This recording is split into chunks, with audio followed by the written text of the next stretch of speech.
What's up guys, it's Meg and it's that time of the week again where we get to talk about the best show on television, AMC's The Walking Dead. Today we're talking about Season 4, Episode 14, The Grove. It was a very dark, crazy, upsetting episode last night. What did you guys think about it? Let me know if you haven't already in my reaction video. Let me know in the comments of this video what you guys thought about the episode. Did you know what was coming? Have you read the comics and you knew? Or were you totally surprised and shocked by it? I'm really interested to hear what you guys thought. First of all, happy St. Patrick's Day for those of you who celebrate the holiday. I have a lot to talk about. Seeing the episode play out on television is shocking in itself because you don't know exactly how they're going to show it. Being a comic reader, I have always, and I've said it many times in my videos, suspected that Lizzie and Mika's storyline would go this way. I expected Lizzie to eventually kill Mika, and I expected Lizzie to die. However, even knowing that was, even being so sure that was how it was going to play out, it's still very shocking to see it actually portrayed on television, and I was upset by it. You know, I didn't really cry. It was just more sad than anything to see it actually happen. Before this episode, I was really holding out hope for Lizzie. I really didn't want her to go this way, but it answered a lot of questions. So the questions that we had answered were, who was feeding the rats to the walkers outside the prison? It was Lizzie. And what's really upsetting about that is, now the walkers were already coming, but they were also being fed, which made it way worse, which is eventually what, you know, took down the fence at the prison. They piled up so much that they couldn't, you know, they just knocked the fence down. They couldn't keep them out any longer. And that could have been really bad. Mind you, nobody got hurt from that, but it was a really scary episode when they broke through the wall, and just knowing that was Lizzie's fault really makes me upset. Also, we found out who dissected the rabbit that was down in the prison, which I kind of, you know, had that feeling that it was all the same thing, but actually getting those answers was great. Carol also confessed to Tyrese at the end of the show that she killed Karen and David. We'll talk about that at the end of this. First I want to talk about Lizzie and Mika, but that was a huge thing that we've been holding out for, and I expected it to be a lot more dramatic. But anyways, let's get started. The episode starts out with Tyrese and Carol, Lizzie, Mika, and Judith finding this place, The Grove. It's essentially a pecan farm, and it's a nice homey place, and they finally get a break. But Carol, not having been in contact with Lizzie and Mika for a while, she starts seeing these signs that Lizzie is not quite right. And she kind of knew, I think, from the beginning when Lizzie was talking to the walkers, but she never really, and she doesn't find out just how far gone Lizzie really is until she kills Mika. But she starts seeing these little signs, you know, when the walker nearly gets Judith and Lizzie and Mika from the porch. Lizzie starts crying, and she's not crying because she nearly died or her sister nearly died. She is crying because she's so upset that the walker was killed.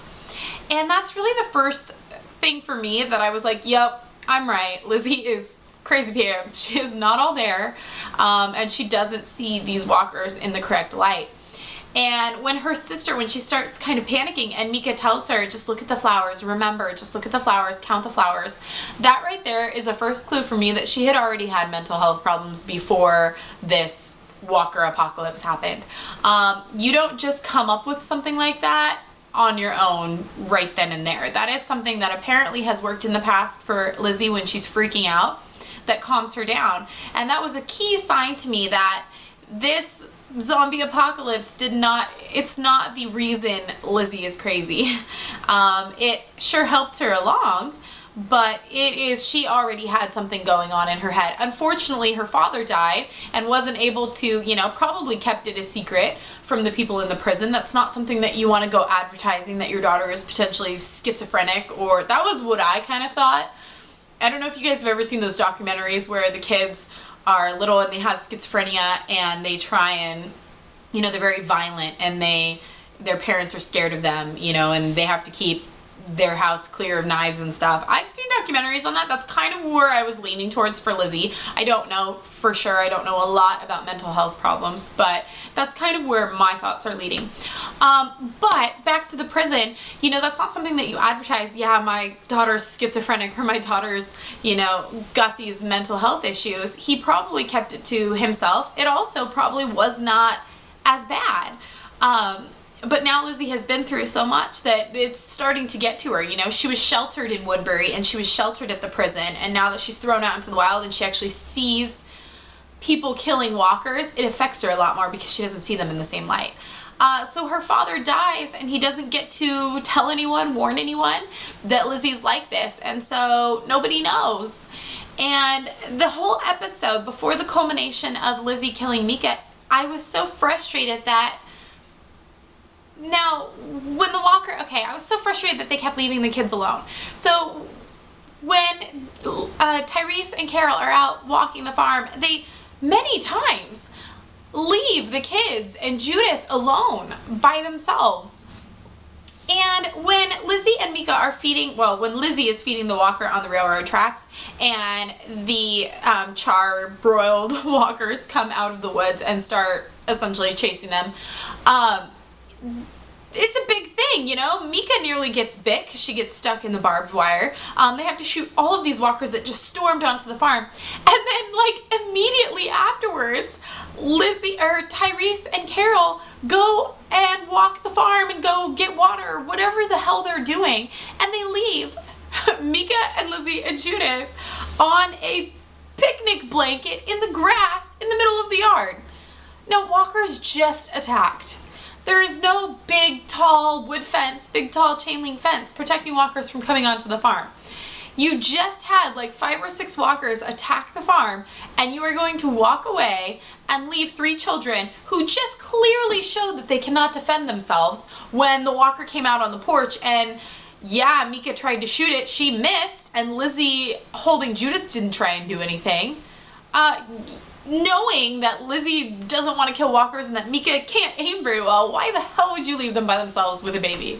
I cannot wrap my brain around it, and I feel like even if you don't have kids, like, you should know better, being here for so long. So once the walkers, the charbroiled walkers, attack the field, you know, they go back into the house at night and they're all kind of relaxing, and I don't know if this is the same time frame, but Tyrese mentions staying there on the farm, you know, and they have either previously, or this is where they talk about potentially staying here and having a life here for a while, because there's, you know, creature comforts, and it's just like, it seems like it's a good place to be, kind of like the farm.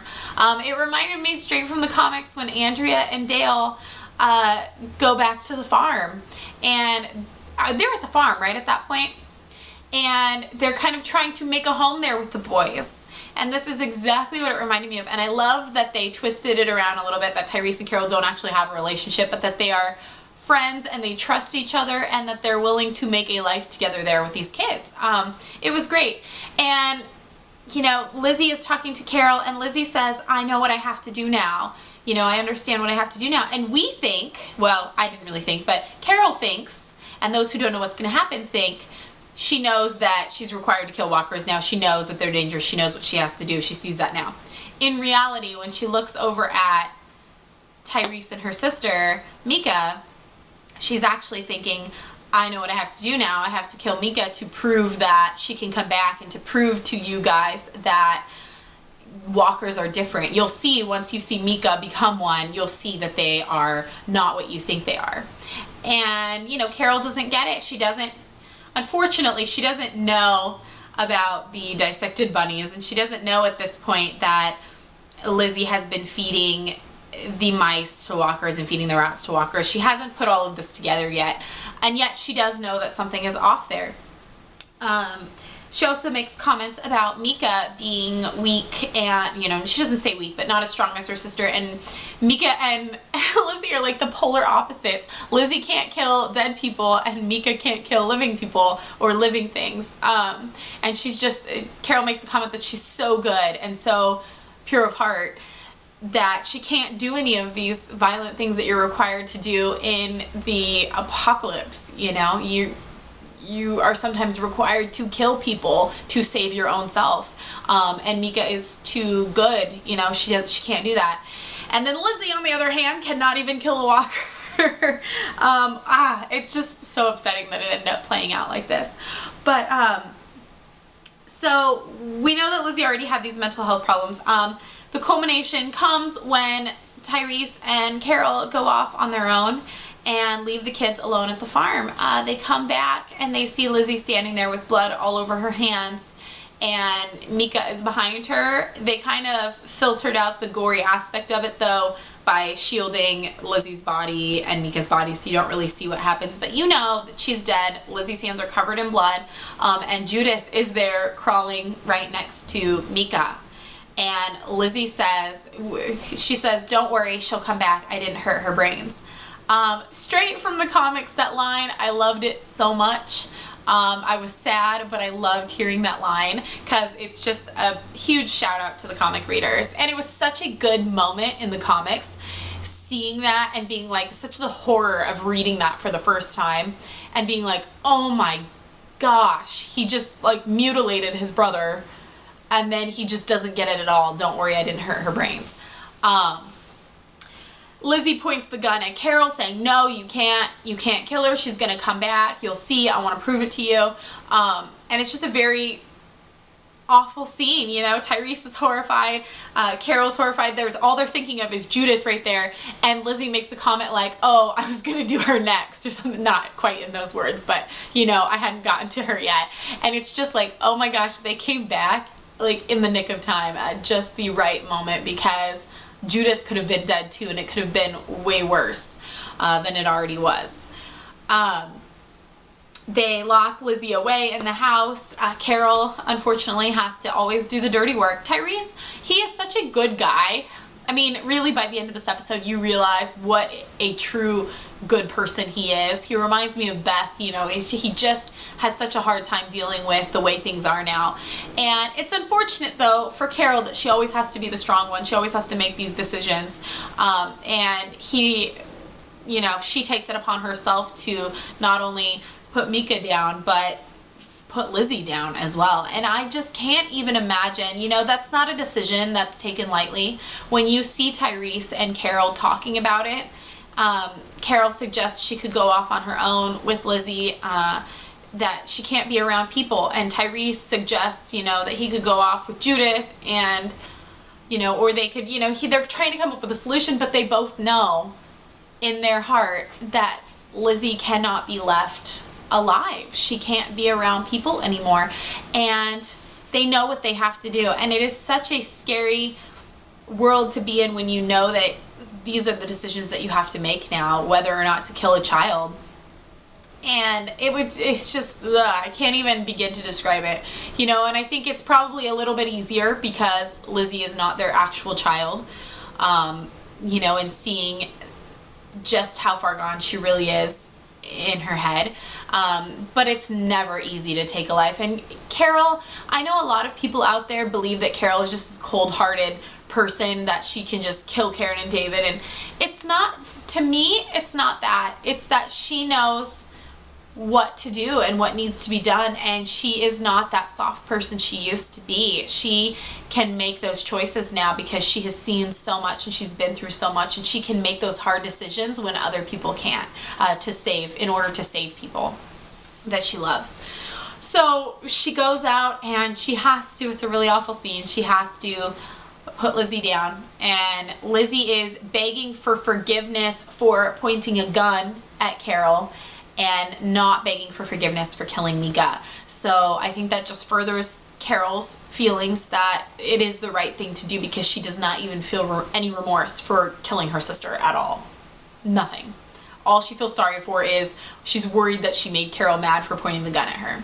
So Carol tells her to look at the flowers, and essentially everything at this point that she tells Lizzie is straight from Mika's mouth that their mother said, which we find out, well, really you could come to that conclusion, but I realized it after watching The Talking Dead.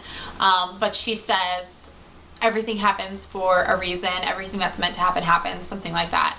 And then she says, just look at the flowers, Lizzie, just look at the flowers. And it's so heartbreaking that she has to do that. And so she kills Lizzie and Tyrese and give them a burial outside of the house. And they go back into the house and they are sitting there at the table. And it's come to a point where Carol cannot go on without telling Tyrese that she was the one to kill Karen and David. They have to have that honesty between them after what they've been through, after this horrible thing of 2 children dying. She cannot go on without saying it. And she pushes the gun over towards him, like she says, you know, do what you have to do after she tells him. And Tyrese is, you know, he's clearly upset by it, but I think that at this point he has seen so much death already, the death of the 2 girls, that he just doesn't even have it in him to hurt Carol. And he's not necessarily, you know, in the immediate aftermath of seeing Karen and David die, yes, he was violent, but he has never really been that sort of person. Even back at the prison, he had a really hard time killing the walkers at the fence. He thought it would be easier if he went out on the runs instead, and that wasn't any easier either on him. He's just a very good guy in general, and after seeing these 2 children die so horribly, he just doesn't have it in him. And I also think that, you know, he knows deep down that he's not going to survive out there with just him and Judith if he kills Carol. He knows that. You can't fight off walkers when you're holding a baby. It just doesn't work that way. But he finds it in his heart to forgive her. And it's such an honest moment where he says that, you know, he won't ever forget it. She won't ever forget it. It's a part of both of them now. But he forgives her. And it was just, you know, I thought that it was going to be a lot more dramatic, but it wasn't, and it was in a good way. I really liked how it ended here, and they both seem to understand each other now. So I think that's it for me talking about this episode. I feel like I might be forgetting something, but I'm really kind of excited to see where it goes from here. If they will even say anything. You know, nobody else knows that the girls even survived the prison in the first place, so it may be that this is something so horrible that they choose not to tell everyone else when they meet up with them. Plus there'll be a lot of emotion when Rick and Carl see Judith, and I really, really hope that we see, I'm pretty sure we're gonna see them all meet up. The only thing that we might not find is we might not see Beth the end of this season, although I'm very, very much hoping that we do. That's it for this review, you guys. I hope that you have a fantastic day. I will see you tomorrow with my promo review for next week's episode 15. I do have a shout out to give. I have a couple viewers here on my channel that actually have their own channel for The Walking Dead reviews. The first one that I'd like to point out, he makes videos most of the time, now he does some other videos, but he makes videos most of the time about The Walking Dead and Walking Dead topics, just like me. And I wanted to let you guys know about him. His username is Clitherall, and I will link it in the description. I don't know if I'm saying it how you're supposed to say it, but he also makes all the Walking Dead reviews and things, so if you guys want to check out his channel, it will be down below. Another one of my viewers, who has been one of my viewers since the very beginning of my channel, I think near the beginning. His name is, I think his username is Deshanar Show, and he does lots and lots of other reviews of things, video games and lots of stuff, but he also does Walking Dead reviews, and I cannot give a shout out to one without giving a shout out to the other, because you guys are both so great for sticking with my channel. And if any of the rest of you have a Walking Dead channel that I don't know about, or a really great YouTube channel, let me know and I will give you guys a shout out next time. But yeah, you guys should definitely check out both of their channels in the links in the description. And thank you so much for watching my videos. As always, you guys, it is great to have you here. If you really like this, I would love it if you gave it a thumbs up and shared with your friends. Oh, there's another one. I will link this in the description as well. One of my friends, Ray, has a Walking Dead fan page on Facebook, and it's a really great non-spoiler page where you can discuss the episodes after they happen, and he does a lot of really funny memes and stuff. So you guys should check him out. It's called The Walking Dead Cape Fear Legion, and it is on Facebook. I will link that as well. Hope you guys have a great day. Bye. Oh, I forgot. You could also check out my new channel as well called Hey Meg. Link is in the description. It's for all the stuff in my life that's not Walking Dead related. So if you like me a little bit, maybe you could check it out. Okay, bye.